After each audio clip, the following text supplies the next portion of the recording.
Hi friends, ನಾನು ಇವಾಗ Jayamma Govindegowda convention hall ಅಲ್ಲಿ ಇದ್ದೀನಿ. ಇದು ಬಂದು ನಿಮಗೆ ಕುವೆಂಪು ನಗರಲ್ಲಿ ಬರುತ್ತೆ. ಇಲ್ಲಿ ಬ್ರಾಂಡೆಡ್ ಕ್ಲಾತ್ಸ್ ಗಳೆಲ್ಲ 50 to 70% ಡಿಸ್ಕೌಂಟ್ ಅಲ್ಲಿ ಇದೆಯಂತೆ.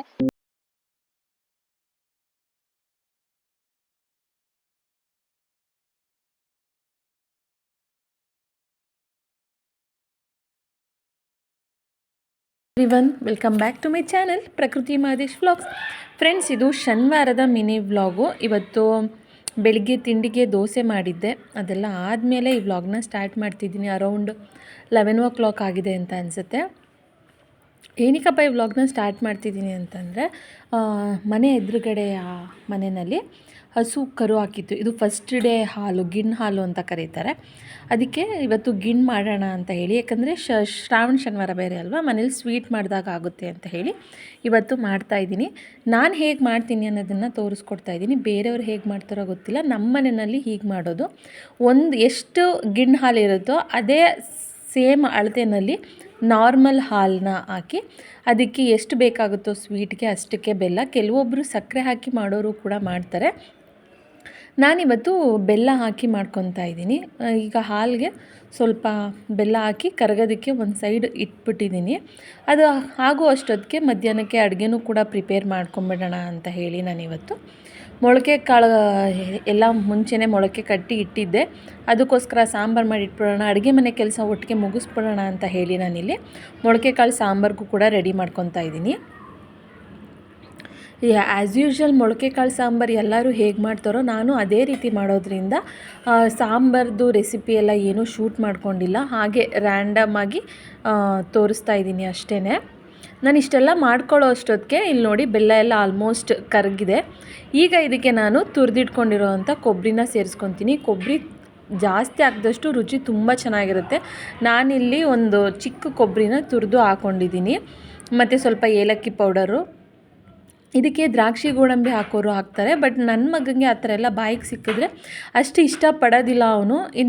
ಅವನು ತಿನ್ನಲ್ವಲ್ಲ ಅಂತ ಹೇಳಿ ನಾನಿಲ್ಲಿ ದ್ರಾಕ್ಷಿ ಗೋಡಂಬಿ ಹಾಕೊತಾ ಇಲ್ಲ. ಬೇಕಿದ್ದರೆ ನೀವುಗಳು ದ್ರಾಕ್ಷಿ ಗೋಡಂಬಿನೂ ಕೂಡ ಇದಕ್ಕೆ ಆ್ಯಡ್ ಮಾಡಿಕೊಂಡ್ರೆ ಟೇಸ್ಟ್ ಚೆನ್ನಾಗಿರುತ್ತೆ ಅಂತ ಹೇಳಿ.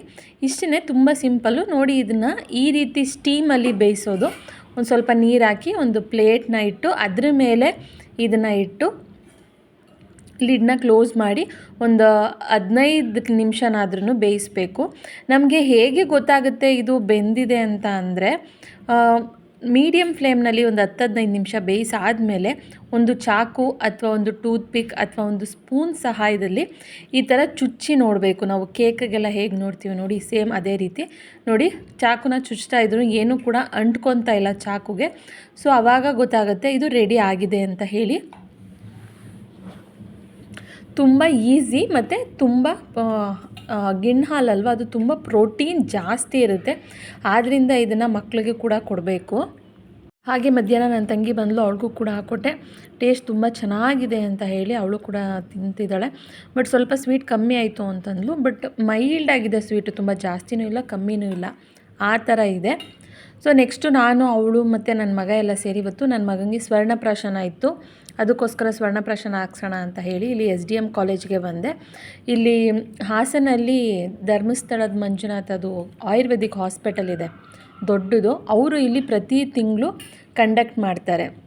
ಹಾಸ್ಪಿಟಲ್ ಕಡೆಯಿಂದನೇ ಕಂಡಕ್ಟ್ ಮಾಡೋದು ಇಲ್ಲಿ ಸ್ವರ್ಣಪ್ರಾಶನ. ಆಲ್ಮೋಸ್ಟ್ ತುಂಬ ಜನ ಹಾಕಿಸ್ತಿರ್ತೀರ, ಅವ್ರಿಗೆಲ್ರಿಗೂ ಗೊತ್ತೇ ಇರುತ್ತೆ. ಮೈಸೂರಲ್ಲೂ ಕೂಡ ಅಷ್ಟೇ ಕೆಲವು ಕಡೆ ಸ್ವರ್ಣಪ್ರಾಶನ ಹಾಕ್ತಾರೆ. ಬಟ್ ನಾನು ಇಲ್ಲಿ ಹಾಕಿಸ್ತೀನಿ.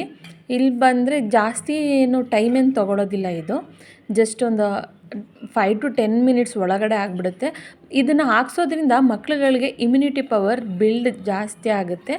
ಯಾಕೆಂದರೆ ನನಗೆ ಅದನ್ನು ಹಾಕ್ಸಿದ ಮೇಲೆ ಅದು ಫೀಲ್ ಕೂಡ ಆಗಿದೆ ನನಗೆ. ಅದಕ್ಕೋಸ್ಕರ ನಾನು ಇವಾಗ ನಿಮ್ಗಳ ಜೊತೆ ಶೇರ್ ಮಾಡ್ಕೊತಾ ಇದ್ದೀನಿ. ಯಾಕೆಂದರೆ ನಾವು ಏನೋ ಯೂಸ್ ಇದೆ ಅಂದರೆ ಅದನ್ನು ಹೇಳಬೇಕು ಅಲ್ವಾ, ಅದಕ್ಕೋಸ್ಕರ. ಬಾಯ್ ಬಾಯ್. ಕುಳ್ಳಿಗೆ ಕೊಬ್ಬು ಜಾಸ್ತಿ ಆಗ್ಬಿಟ್ಟೈತೆ. ನಾನು ಬಂದು ಎಷ್ಟೊತ್ತಾಯಿತು ಕುಳ್ಳಿ, ಹಾಂ, ನಿಂಗೆ ಕೊಬ್ಬು ಎಷ್ಟಾಗಿದೆ ಅಂದರೆ, ಹಾಂ, ಅದನ್ನೇ ತಾನೇ ತಿನ್ನೋದು. ಕೊಬ್ಬಿರೋದು ಮಟನ್ಗಂತ. ನೀನು ಮಟನ್ನೇ ತಾನೇ ತಿನ್ನೋದು. ಏಕೆ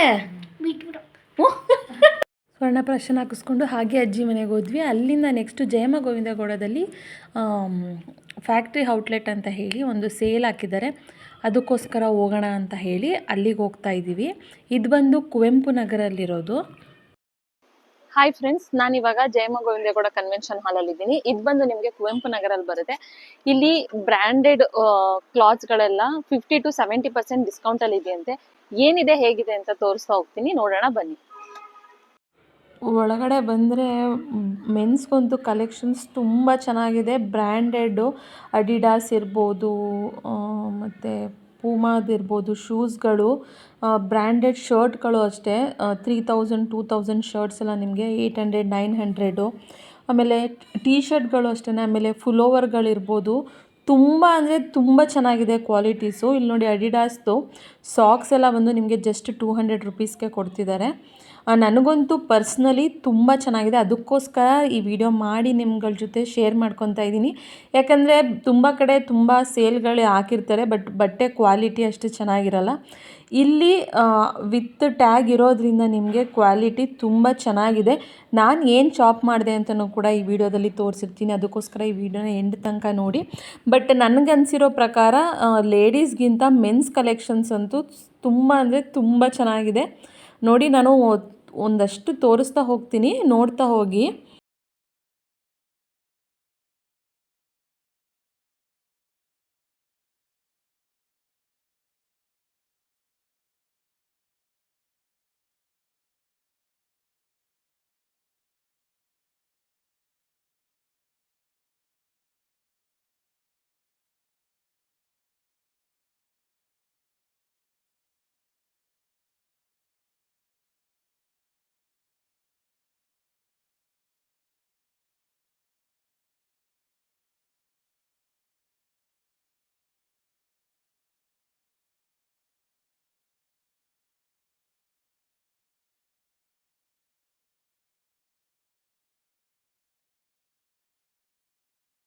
ನೋಡಿದ್ರಿ ಅಲ್ವಾ ಮೆನ್ಸ್ಗೆ ಎಷ್ಟು ಕಲೆಕ್ಷನ್ಸ್ ಇದೆ ಅಂತ. ಇದೆಲ್ಲ ಜಾಕೆಟ್ಸ್ಗಳು ನೋಡಿ, ಇದೆಲ್ಲ 1300 1500 ಈ ಥರ ಇರೋದೆಲ್ಲ ನಿಮಗೆ ಜಸ್ಟ್ 600 400ಗೆ ಇದೆ. ಬ್ಯಾಗ್ಗಳು ಅಷ್ಟೇ, ಇಲ್ಲಿ ತುಂಬ ಚೆನ್ನಾಗಿದೆ ಬ್ಯಾಗ್ಗಳು, ಜಸ್ಟ್ 300 ರುಪೀಸ್ ಈ ಬ್ಯಾಗ್ಗಳೆಲ್ಲ. ನೋಡ್ತಾ ಇರ್ಬೋದು ಎಷ್ಟು ಕಲೆಕ್ಷನ್ಸ್ ಇದೆ ಅಂತ. ಮತ್ತು ಇನ್ನೊಂದು ಏನಪ್ಪ ಅಂತಂದರೆ, ಇದಿರೋದು ಜಸ್ಟ್ 3 ಡೇಸ್ ಮಾತ್ರ ಜಯಮ್ಮ ಗೋವಿಂದೇಗೌಡದಲ್ಲಿ. ಆದಷ್ಟು ಬೇಗ, ಅದಕ್ಕೋಸ್ಕರ ಈ ವಿಡಿಯೋನ ಬೇಗ ಅಪ್ಲೋಡ್ ಮಾಡ್ತಾ ಇದ್ದೀನಿ ನಿಮಗೆ. ಯಾಕಂದರೆ ಹತ್ರದಲ್ಲಿ ಯಾರ್ಯಾರಿದ್ದಾರೆ ಅವರೆಲ್ಲ ಹೋಗಿ ಶಾಪ್ ಮಾಡಲಿ, ಎಲ್ಲ ಯೂಸ್ ಮಾಡಿಕೊಳ್ಳಿ ಆಫರ್ನ ಅಂತ ಹೇಳಿ. ಶೂಸ್ ಕಲೆಕ್ಷನ್ಸ್ ಅಂತೂ ನನಗೆ ತುಂಬ ಅಂದರೆ ತುಂಬ ಇಷ್ಟ ಆಯಿತು. ಪೂಮಾಯಿಂದ ಹಿಡಿದು ಪ್ರತಿಯೊಂದು ಬ್ರ್ಯಾಂಡೆಡ್ ಶೂಗಳಿತ್ತು. ಮತ್ತು ಲೇಡೀಸ್ಗೂ ಅಷ್ಟೇ ಸ್ಯಾರೀಸು, ಸ್ಲಿಪ್ಪರ್ಸು, ಆಮೇಲೆ ಟಾಪ್ಸು, ಪ್ಯಾಂಟ್ಸ್ಗಳು ಎಲ್ಲ. ಆಮೇಲೆ ಕಂಪ್ನಿದು ಅವಾಜ ಬ್ರ್ಯಾಂಡು, ದನಿ, ಮತ್ತು ಟ್ರೆಂಡ್ಸ್ದು, ಕೆಲವೊಂದು ಟ್ರೆಂಡ್ಸ್ದು ಕೂಡ ಇದೆ. ಒಳ್ಳೊಳ್ಳೆ ಬ್ರ್ಯಾಂಡೆಡ್ ಟಾಪ್ಸ್ಗಳೆಲ್ಲ ನಿಮಗೆ ಇಲ್ಲಿ 1200 ರುಪೀಸ್ ಟಾಪ್ಸ್ ಎಲ್ಲ ನಿಮಗೆ ಜಸ್ಟ್ ಇಲ್ಲಿ 300 ರುಪೀಸ್ಗೆ ಕೊಡ್ತಿದ್ದಾರೆ. ಆದಷ್ಟು ಬೇಗ ಲೇಡೀಸ್ ಎಲ್ಲ ಹೋಗಿ ತೊಗೊಳ್ಳಿ ಅಂತ ಹೇಳೋದಕ್ಕೆ ರೆಕಮೆಂಡ್ ಮಾಡ್ತಾಯಿದ್ದೀನಿ. ಟಾಪ್ಸ್ಗಳೆಲ್ಲ ಚೆನ್ನಾಗಿತ್ತು, ವೆಸ್ಟರ್ನ್ ಟಾಪ್ಸು ಮತ್ತು ಪ್ಲಾಜೋ ಪ್ಯಾಂಟ್ಗಳು ತುಂಬ ಚೆನ್ನಾಗಿತ್ತು. ನನಗಂತೂ ಪರ್ಸ್ನಲಿ ಪ್ಲಾಜೋ ಪ್ಯಾಂಟ್ಸ್ ಎಲ್ಲ ತುಂಬ ಚೆನ್ನಾಗಿತ್ತು. ಮತ್ತು ಜಾಕಿದು ಟೀ ಶರ್ಟ್ಸ್ಗಳೆಲ್ಲ ಇತ್ತು. ಜಾಕಿ ಟೀ ಶರ್ಟ್ಸ್ ಬಂದು ನಿಮಗೆ ಜಸ್ಟ್ 400 ರುಪೀಸಿಂದ ಸ್ಟಾರ್ಟ್ ಆಗುತ್ತೆ, ಅಷ್ಟು ಚೆನ್ನಾಗಿತ್ತು.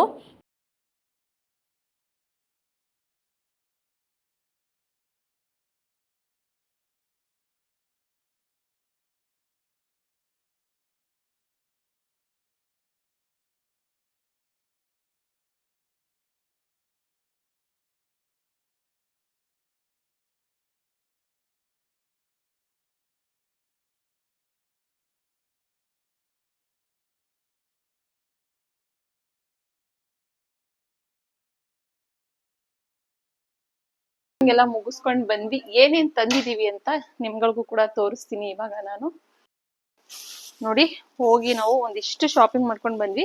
ಕಲೆಕ್ಷನ್ಸ್ ಓಕೆ ಚೆನ್ನಾಗಿದೆ, ಯಾಕಂದ್ರೆ ಪ್ಯಾಂಟ್ ಗಳಿರ್ಬೋದು. ಬಟ್ ಗರ್ಲ್ಸ್ಗೆ ಸ್ವಲ್ಪ ಕಲೆಕ್ಷನ್ಸ್ ಕಮ್ಮಿ ಇದೆ. ಬಾಯ್ಸ್ಗಂತೂ ಕಲೆಕ್ಷನ್ಸ್ ತುಂಬಾ ಅಂದ್ರೆ ತುಂಬಾ ಇದೆ. ಅದರಲ್ಲಿ ಪ್ಯಾಂಟ್ ಗಳು ಇಷ್ಟ ಆಯ್ತು. ಇದೆಲ್ಲ ನಿಮ್ಗೆ ಬ್ರಾಂಡೆಡ್ ಬರುತ್ತೆ ಈ ಪ್ಯಾಂಟ್ ಗಳೆಲ್ಲ. 600 700 ಪ್ಯಾಂಟ್ಸ್ ಎಲ್ಲ ನಿಮ್ಗೆ. ನಾವು ಒಂದಷ್ಟು ಪ್ಯಾಂಟ್ ಗಳನ್ನ ಮಾತ್ರ ತಗೊಂಡ್ ಬಂದ್ವಿ. ಟಾಪ್ಸ್ ಅಷ್ಟು ಕಲೆಕ್ಷನ್ಸ್ ನಂಗೆ ಇಷ್ಟ ಆಗ್ಲಿಲ್ಲ. ಪ್ಯಾಂಟ್ಗಳು ಡೈಲಿ ವೇರ್ಗೆ ಅಥವಾ ಯಾವ್ದಾದ್ರು ಕುರ್ತಾಗೆ ಏನಾದ್ರು ಬೇಕು ಅಂತಂದ್ರೆ ಚೆನ್ನಾಗಿರುತ್ತೆ ಅಂತ ಹೇಳಿ ಒಂದಿಷ್ಟು ಪ್ಯಾಂಟ್ಸ್ಗಳನ್ನ ತಗೊಂಡ್ ಬಂದ್ವಿ. ಇದು ಕೆಳಗಡೆ ನೆಟ್ಟೆಡ್ ಬರುತ್ತಲ್ಲ ಅದು. ಇದು ಯಾವ ಬ್ರ್ಯಾಂಡ್ ಇದು? ಸೃಷ್ಟಿ ಅಂತ ಬ್ರ್ಯಾಂಡ್ ಇದು. ಕ್ವಾಲಿಟಿನೂ ಅಷ್ಟೇನೆ ಚೆನ್ನಾಗಿದೆ. ಇದು ಒಂದು ಇಷ್ಟು ತಗೊಂಡ್ ಬಂದ್ವಿ ನಾವು. ಇದು ಚೆನ್ನಾಗಿದೆ ಅಲ್ವಾ? ಇದು ಇಷ್ಟ ಆಯ್ತು ಅಂದ್ಬಿಟ್ಟು ಇದನ್ನ ತಗೊಂಡಿದ್ದು. ಇದೊಂದು ಕುರ್ತಾ ಟಾಪ್ ಚೆನ್ನಾಗಿದೆ ಅಂತ ಹೇಳಿ ತಗೊಂಡ್ ಬಂದ್ವಿ. ಸೊ ಇಷ್ಟು ಇವತ್ತಿನ ಶಾಪಿಂಗ್. ನಾವು ಮನೆಗೆ ಹೋದ್ಮೇಲೆ ಯೋಚನೆ ಮಾಡಿದ್ವಿ, ಹೇಗೆ ಇದ್ದರೂ ಸುಗ್ರೀವ್ದು ನಾಳೆ ಬರ್ಡೇ ಇದೆ, ಸೆಪ್ಟೆಂಬರ್ 1 ಅವನದು. ಅದಕ್ಕೋಸ್ಕರ ಇದು ಶೂನೇ ಗಿಫ್ಟ್ ಕೊಡೋಣ. ಯಾಕಂದರೆ ಇಲ್ಲಿ ಚೆನ್ನಾಗಿದೆ ಕಲ್ಟ್ ಸ್ಪೋರ್ಟ್ಸ್ದು, ಪೂಮಾದು, ಒಳ್ಳೊಳ್ಳೆ ಬ್ರ್ಯಾಂಡ್, ಅಡಿಡಾಸ್ದು, ಈ ಥರ ಒಳ್ಳೊಳ್ಳೆ ಬ್ರ್ಯಾಂಡ್ಗಳ ಶೂ ಇತ್ತು ಮಾತ್ರ. ಸೊ ಇವನಿಗೂ ಶೂ ಕೊಡೋಣ ಅಂತ ಒಂದು ಮೈಂಡ್ ಸೆಟ್ಟಲ್ಲೇ ಅಂದ್ಕೊಂಡಿದ್ದೆ. ಹೇಗಿದ್ದರೂ ಇಲ್ಲೇ ತೊಗೊಳೋಣ ಅಂತ ಹೇಳಿ ಮತ್ತೆ ಮನೆಗೆ ಹೋಗಿ ಮತ್ತೆ ಕರ್ಕೊಂಡು ಬಂದ್ವಿ ಇವನ್ನ. ಅವನಿಗೆ ಯಾವ್ದು ಬೇಕಪ್ಪ ನೋಡಪ್ಪ, ನಿನ್ಗೆ ಯಾವ್ದು ಬೇಕು ಅದನ್ನು ಸೆಲೆಕ್ಟ್ ಮಾಡ್ಕೊ ಅಂತ ಹೇಳಿ ಬಿಟ್ಬಿಟ್ಟಿದ್ದೀನಿ. ಯಾಕಂದರೆ ಮಕ್ಳುಗಳಿಗೆ, ಅದರಲ್ಲೂ ಇವಾಗಿನ ಮಕ್ಳುಗಳಿಗೆ ಅವ್ರು ಏನು ಸೆಲೆಕ್ಟ್ ಮಾಡ್ತಾರೋ ಅದನ್ನು ತೊಗೊಂಡ್ರೆ ತುಂಬ ಖುಷಿಯಾಗುತ್ತೆ. ಲಾಸ್ಟ್ ಟೈಮು ಬಟ್ಟೆನಲ್ಲೂ ಹಾಗೆ ಆಗಿತ್ತು ಅವನಿಗೆ. ನನ್ನ ಬ್ಲಾಗ್ಸ್ ನೋಡೋರಿಗೆ ಗೊತ್ತಿರುತ್ತೆ. ಲಾಸ್ಟ್ ಟೈಮ್ ಅವನು ಇಷ್ಟಪಟ್ಟು ಟೀ ಶರ್ಟ್ ಏನೋ ಅಷ್ಟು ಚೆನ್ನಾಗಿ ಕಾಣಿಸ್ಲಿಲ್ಲ ನಮಗೆ ಅಂತ ಹೇಳಿ ತಗೊಳ್ಳಿಲ್ಲ ಅಂತ ಅಂದಿದ್ದಕ್ಕೆ ಅವನಿಗೆ ತುಂಬ ಬೇಜಾರಾಗಿತ್ತು. ಅದಕ್ಕೋಸ್ಕರ ನಿನ್ಗೆ ಯಾವ ಶೂ ಬೇಕು ಅದನ್ನೇ ತೊಗೊಂಡೋಗು ಅಂತ ಬಿಟ್ಬಿಟ್ಟಿದ್ದೆ. ಬಟ್ ಅಷ್ಟು ಕಲೆಕ್ಷನ್ಸ್ನ ನೋಡಿ ಅವನು ಒಂದು ಸ್ವಲ್ಪ ಕನ್ಫ್ಯೂಸ್ ಆದ, ಯಾವ್ದು ತೊಗೊಬೇಕು ಅಂತ ಹೇಳಿ. ಆಮೇಲೆ ಅವನೇ ಬಂದ, ಸರಿ ಆಯಿತು ನೀವೇ ಹೇಳಿ ಯಾವುದು ಅಂತ, ನನಗೆ ಸ್ವಲ್ಪ ಕನ್ಫ್ಯೂಸ್ ಆಗ್ತಿದೆ ಯಾವ್ದು ತೊಗೊಬೇಕು ಅಂತ ಹೇಳಿ ಸರಿ ಆಯಿತು ಅಂತ ಹೇಳಿ ಆಮೇಲೆ ಮತ್ತೆ ನಾವು ಕೂಡ ಸೆಲೆಕ್ಟ್ ಮಾಡೋದಕ್ಕೆ ಸ್ಟಾರ್ಟ್ ಮಾಡಿದ್ವಿ. ತುಂಬ ಅಂದರೆ ತುಂಬ ಟೈಮ್ ತೊಗೊತಾನೆ ಇವನು ಸೆಲೆಕ್ಷನ್ಗೆ. ಯಾವುದನ್ನು ಬೇಗ ಒಪ್ಪೋದಿಲ್ಲ ಇವನು. ಅದು ಇದು ವಿತ್ ಲೇಸು, ವಿತೌಟ್ ಲೇಸು ಅಂತೆಲ್ಲ ನೋಡಿ ಕೊನೆಗೆ ಈ ಶೂನ, ಇದು ಅಷ್ಟೇ ಕಲ್ಟ್ ಸ್ಪೋರ್ಟ್ಸ್ದು ಇದು ಶೂ. ಅವನಿಗೂ ಕೂಡ ಫಿಟ್ಟಾಗೂ ಇತ್ತು, ಅವನಿಗೂ ಕೂಡ ಇಷ್ಟ ಆಯಿತು. ಬಟ್ ಅವನಿಗೆ ವಿತೌಟ್ ಲೇಸ್ ಹುಡುಕ್ತಾ ಇದ್ದ. ಬಟ್ ವಿತೌಟ್ ಲೇಸ್ ಅಷ್ಟು ಲುಕ್ಕು ಕೊಡ್ತಾ ಇರಲಿಲ್ಲ. ಅದಕ್ಕೆ ಸರಿ ಈ ಥರ ತೊಗೊಳಪ್ಪ ಚೆನ್ನಾಗಿರುತ್ತೆ ಅಂತ ಹೇಳಿ ಕೊನೆಗೆ ಇದನ್ನು ಒಪ್ಪಿಸಿ ಇದನ್ನು ತೆಗೆದುಕೊಟ್ವಿ. ಅದಕ್ಕೆ ವಾಕಿಂಗಿಗೆಲ್ಲ ಕಂಫರ್ಟ್ ಇದೆಯಾ ಏನು ನೋಡಿ ಚೆಕ್ ಮಾಡ್ಕೊ ಅಂತ ಹೇಳಿ ಎಲ್ಲ ಚೆಕ್ ಮಾಡಿಸಿ ಕೊನೆಗೆ ಬಿಲ್ ಮಾಡಿಸಿ ನಾವು ಮನೆಗೆ ರಿಟರ್ನ್ ಆದ್ವಿ. ಮನೆಗೆ ಹೋಗ್ತಾ ಸ್ವಲ್ಪ ಸ್ನ್ಯಾಕ್ಸ್ ತೊಗೊಂಡು ಹೋಗಿದ್ವಿ ಮಕ್ಕಳಿಗೆ ಅಂತ ಹೇಳಿ. ಅಲ್ಲಿಂದ ಬಂದು ಅಜ್ಜಿಗೂ ಕೂಡ, ಅಜ್ಜಿ ಮೊದಲೇ ಹೇಳಿದರು ಬೆಳೆಯೋನಿಗೆ ಸ್ವಲ್ಪ ಕರೆಕ್ಟಾಗಿ ತರಕ್ಕೆ ಹೋಗಬೇಡಿ, ಸ್ವಲ್ಪ ಲೂಸಾಗಿ ತಗೊಬನ್ನಿ ಅಂತ. ಅದಕ್ಕೆ ಮತ್ತೆ ಅವ್ವ ಎಲ್ಲಿ ಬೈತಾರೋ ಅಂತ ಹೇಳಿ ಅವನ ಮುಂದೆನೂ ಒಂದು ಸತಿ ಯಾಕೆ ತೋರಿಸ್ಬಿಡಪ್ಪ ನಿಮ್ಮ ಅವ್ವಂಗೆ, ಇನ್ನು ಬೈತಾರೆ, ಇನ್ನು ಕರೆಕ್ಟಾಗಿ ತಂದುಬಿಟ್ಟಿದ್ದೀರಾ ಬೆಳೆಯೋ ಮಕ್ಕಳಿಗೆ ಅಂತ ಹೇಳಿ ಅಂತ ಅವ್ರ ಮುಂದೆನೂ ಒಂದು ಸತಿ ಅವನಿಗೆ ಹಾಕ್ಸಿ ಚೆನ್ನಾಗಿದೆಯಾ ಅಂತ ಕೇಳಿ ಸುಮ್ಮನೆ ಹೇಳ್ತಿದ್ದೆ. ಇದು 3,500 ರೂಪಾಯಿ, ಅದ್ರ ಬಿಲ್ ಪ್ರೈಸ್ ಬಂದು 3,500 ರೂಪಾಯಿ. ಅದಕ್ಕೆ ಅಜ್ಜಿಗೆ ಹೇಳ್ತಾಯಿದ್ದೀನಿ ಅದು 3,500 ರೂಪಾಯಿ ಅಂತ ಹೇಳಿ. ಅದಕ್ಕೆ ಹೇಳ್ತಿದ್ದಾರೆ ಆಫರ್ ಇರೋದಕ್ಕೆ ನೀವು ಕೂಡ ಕರ್ಕೊಂಡೋಗಿರೋದು, ಅದು ನನಗೂ ಗೊತ್ತು ಅಂತ ಹೇಳಿ ಸುಮ್ಮನೆ ಹಂಗೆ ಬಕ್ರ ಮಾಡೋಣ ಅಂತ ಹೋದೆ. ಬಟ್ ಇವ್ರನ್ನ ಬಕ್ರ ಮಾಡೋಕ್ಕಾಗಲ್ಲ, ಅಷ್ಟು ಸುಲಭದ ಮಾತಲ್ಲ ಇವ್ರನ್ನ ಬಕ್ರ ಮಾಡೋದು ಅಂತ ಗೊತ್ತಾಯಿತು. ಮಕ್ಕಳ ಬನ್ನಿ ಅಯ್ಯೋ ಏನು. ಸೊ ನಾನು ಕೂಡ ಮಕ್ಕಳ ಜೊತೆ ಸ್ನ್ಯಾಕ್ಸ್ ಎಲ್ಲ ತಿನ್ಕೊಂಡು ನನ್ನ ತಂಗಿ ಮತ್ತು ನನ್ನ ಮಗ ಅಲ್ಲೇ ಉಳ್ಕೊಂಡ್ರು. ಸರಿ ಆಯಿತು, ಹೇಗೆ ಇದ್ರು ನಾಳೆ ಸಂಡೇ ಅಲ್ವಾ, ಸರಿ ಆಯಿತು ಅಂತ ಹೇಳಿ ನಾನು ಅವ್ರನ್ನ ಅಲ್ಲೇ ಬಿಟ್ಟು ನಾನು ಮನೆಗೆ ಬಂದೆ. ಇವತ್ತು ಶ್ರಾವಣ ಶನಿವಾರ ಆಗಿರೋದ್ರಿಂದ ನಮ್ಮೂರಲ್ಲಿ ಇವತ್ತು ಶನಿಮಹಾತ್ಮ ದೇವ್ರದ್ದು ಮೆರವಣಿಗೆ ಇತ್ತು. ಅದ್ರದ್ದು ಕೂಡ ಒಂದು ಚಿಕ್ಕದಾಗಿ ಕ್ಲಿಪ್ಸ್ನ ತೊಗೊಂಡಿದ್ದೀನಿ. ಯಾಕಂದರೆ ಈ ವೀರಗಾಸೆ ಇದೆಲ್ಲ ಕುಣಿತಗಳು ಇದೆಲ್ಲ ನೋಡೋದಕ್ಕೆ ತುಂಬ ಖುಷಿಯಾಗುತ್ತೆ. ನನಗಂತೂ ತುಂಬ ಇಷ್ಟ ಇದನ್ನು ನೋಡೋದಕ್ಕೆ. ಸೊ ಈ ವ್ಲಾಗ್ನ ಇಲ್ಲಿಗೆ ಎಂಡ್ ಮಾಡ್ತಾಯಿದ್ದೀನಿ. ಪ್ಲೀಸ್ ಯಾರ್ಯಾರಿಗೆಲ್ಲ ಇಷ್ಟ ಆಗಿದೆ ಈ ವ್ಲಾಗು ಲೈಕ್ ಮಾಡಿ, ಶೇರ್ ಮಾಡಿ, ಕಮೆಂಟ್ ಮಾಡಿ. Thank you for watching.